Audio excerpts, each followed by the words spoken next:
Assalamualaikum warahmatullahi wabarakatuh. Masya Allah, tabarakallah. Alhamdulillah kita jumpa di part pertama, yakni di metode talaqi nahawan jilid yang kedua. Nah ya, teman-teman semua, kita akan bahas bahwa jilid dua ini, dia cakupan bahasannya tentang keteraturan cara membaca tebal tipis huruf. Nah ini ada ya. Kemudian nanti ada yang kedua, pembagian lam dan hukum-hukumnya. Kemudian masuk kepada hukum-hukum idgham dan kemudian part yang paling terpanjangnya yakni tentang hukum-hukum mad. Barulah masuk kepada ujian ya. Nah, teman-teman semua yang bergabung, perlu diketahui bahwa huruf-huruf itu yang di makharijul huruf itu memiliki tiga kondisi. Ada yang pertama ya, kita bahas dulu. Yang pertama ada huruf yang dia ketika dibacakan selamanya harus dibaca tebal. Tidak pernah disebutkan dengan huruf yang tipis. Ya. Yang kedua ada huruf yang disebut dengan huruf yang dia tipis. Selama dibaca tipis, tidak bisa dibaca dengan tebal. Dan yang ketiga ada huruf yang kondisional. Dia bisa kadang tebal dibacanya, bisa kadang juga tipis dibacanya. Nah, maka tidak boleh dalam keadaan ini nanti tebal tipisnya itu tertukar. Ya. Maupun yang dia bacaannya itu bisa tebal ataupun tipis. Jadi jangan sampai tertukar. Nah, gitu ya teman-teman. Nah, apa diantaranya? Huruf yang pertama yang selamanya dibaca tebal itu adalah huruf isti'la. Ya. Jadi huruf isti'la ini adalah huruf yang memang dia tidak bisa dibacakan dengan tipis. Jadi kalaupun disebutkan, ya dia tetap aja dibaca dengan tebal. Ya. Jadi ketika dibaca dia harus betul-betul pangkal lidahnya naik sebagaimana pembahasan di jilid yang pertama. Keteraturan bacanya itu harus menaikkan pangkal lidah dan menjadi tebal sehingga suara menjadi menggema gitu, seperti menggema di dalam. Khuliqa, akhraja, wa akharat, salatun, ashabu, fissuri, duribat, ad-darluhu, waladdallina, ghadabun, aghniya'u, raghaba, tayara, atgha, tattali'u, qanitina, aqrabu. Nah, ini sebetulnya ini kebalik ya teman-teman. Harusnya ini dibacanya bukan al-yawmul haqqu dzalika tapi dzalika dulu ini depan. Saya salah ketik ya. Afwan. Dzalikal yaumul haqqu dhahara azlamu minadh zalimina. Nah, itu dia daripada huruf isti'la. Nah, perlu diingat bahwa ada huruf isti'la yang dia itu 4 hurufnya dia sangat tebal atau disebut dengan itbaq. Nah, 3 huruf sisanya itu dia hanya isti'la saja. Jadi kalau itbaq kan sudah pernah dibahas ya. Yang naiknya dia tidak hanya pangkal lidah saja, tapi juga dengan tengah lidahnya. Jadi seakan-akan si lidah itu nempel gitu ke langit-langit. Seakan-akan, bukan nempel ya, seakan-akan menempel. Jadi ketika teman-teman baca ini dalam harokat ataupun kondisi apapun, huruf itbaq itu harus dibaca dengan tebal. Mau kasroh, fathah, dhammah, dan juga yang terakhir sukun dan tasdid. Sama aja harus dibaca dengan tebal. Gitu. Jadi ketika dibaca dia harus dalam posisi itbaq. Salatun ashabu fil suri duribat ad-darluhu waladdallina tayara atgha. Nah, ini awas ya, kasroh saya sudah tadi bilang bahwa dalam keadaan harokat apapun harus tebal. Wa idzal 'isyaru 'uttilat. Nah, dhahara azlamu minadh zalimina. Nah, pembahasan huruf ini ya, yang dalam itbaq, kalau kita mau urutkan dari ketebalannya yang paling tebal, nah itu dimulai daripada huruf to, yang kedua huruf bod, yang ketiga huruf sod, yang keempat huruf zo. Nah itu ya tingkatan ketebalan yang dimulai daripada yang paling tebal. Jika dilihat itu memang seperti itu. Nah, seperti bagaimana catatan di metode taknannya. Nah, kenapa kemudian tingkatan yang pertama tuh huruf to bukan bod? Bukankah bod itu paling sulit? Ya, karena kalau melihat dari sifat, huruf to itu tidak memiliki sifat yang lemah sedikit pun. Walaupun memang dalam huruf bod itu memang tingkatannya paling sulit ya dalam mengucapkan katanya ya. Karena memang huruf bod ini disabdakan oleh Rasulullah SAW, tidak ada yang bisa mengucapkan huruf bod ya fasih selain aku gitu. Tapi itu tuh kata-kata tersebut bukan menunjukkan bahwa yang lain itu tidak bisa mengucapkannya, bukan. Cuman dituntut supaya kita belajar mengucapkan huruf dod yang fasih gitu, yang fasih, yang fasih. Gitu ya.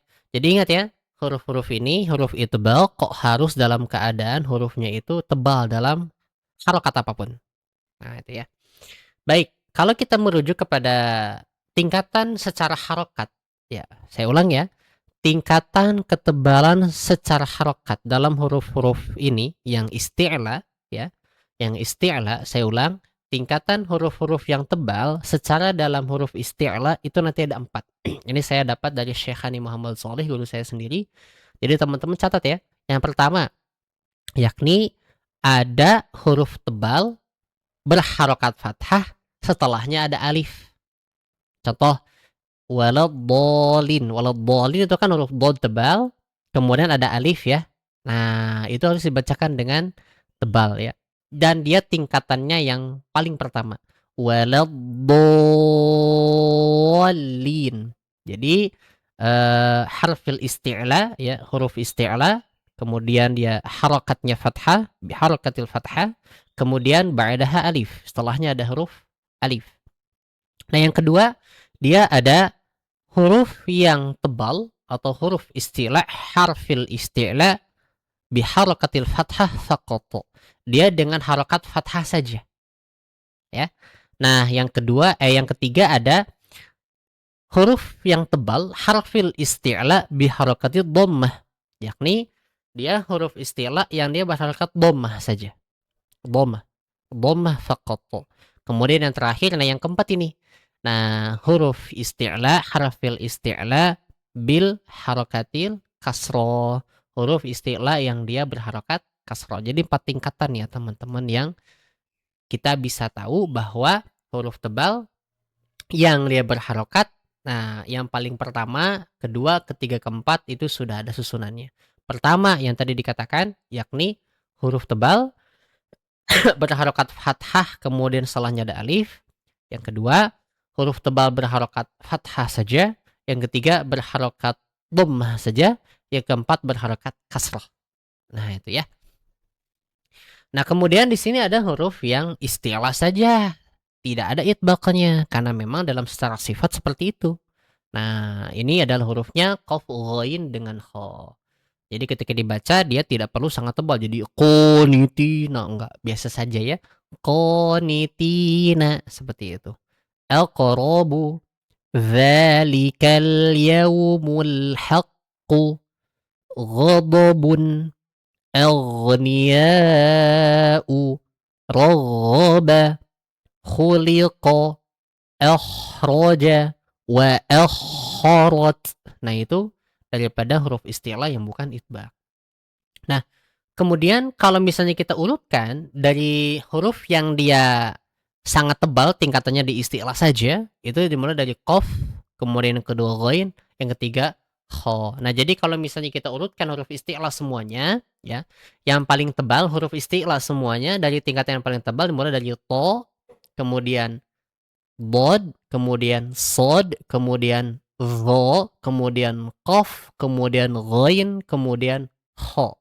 Itu daripada huruf-huruf yang tingkatan dari yang paling tebal sampai ke akhir, yang 7 huruf isti'la.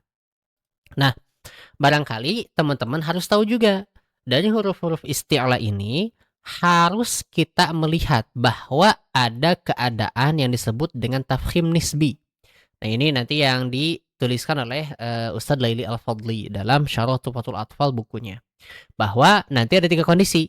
Yang pertama, nih ya teman-teman, dibahas dulu ya, bahwa huruf yang tafkhim nisbi itu adalah satu, ada qaf, ghain, dan kha berharokat kasroh. Yang kedua, yakni ada ghain dan kho-nya sukun, sebelumnya ada huruf berharokat kasroh.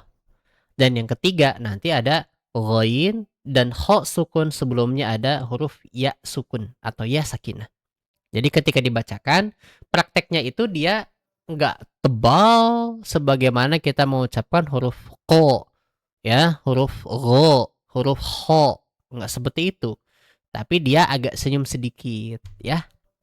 Ini prakteknya qinwanun, qinwanun, jangan qinwan, jangan qinwan, nggak boleh. Qoi, tidak boleh ya. Biasa saja. Jadi cara bacanya karena dia tingkatannya yang paling lemah juga secara harokat juga ya. Jadi biasa saja bacanya. Senyum sedikit. Qinwanun al-mustaqimi rohiqim mahtumin. Ingat ya, dia kalau qaf ini perbedaannya dengan kaf. Kalau kaf dia di bagian yang keras penyentuhannya. Jadi kalau misalnya tadi nyebutin qinwanun dengan kinwanun itu beda. Qinwanun dengan kinwanun itu beda, ya. Ghisyawatun, ghilmani, nggak boleh. Nggak boleh ya. Khitamuhu, khiyarukum. Kemudian di sini juga sama nih. Nah, yakni ghain dan kho sukun, sebelumnya ada huruf yang berharokat kasroh. Il, ikh, senyum sedikit. Ilh. Nah, jangan il, nggak boleh ya. Kemudian ada ghain dan kho sukun, ya. Sebelumnya ada ya sakinah atau dalam keadaan diwaqafkan, ya. Tadi ayat itu zaighun, cuman karena diwaqafkan menjadi zair. Sedikit ya, jangan zair. Tidak boleh, tapi zair. Syekh. Nah, seperti itu cara praktek daripada isti'la, huruf isti'la yang dia ada tafkhim nisbinya. Masya Allah. Pembahasan untuk isti'la sudah selesai di bagian yang huruf selamanya dibaca tebal. Nanti kita akan lanjutkan lagi di huruf-huruf berikutnya. Masya Allah. Tabarakallah. Nanti kita ketemu lagi di part yang kedua tentang tafkhim dan tarkib. Assalamualaikum.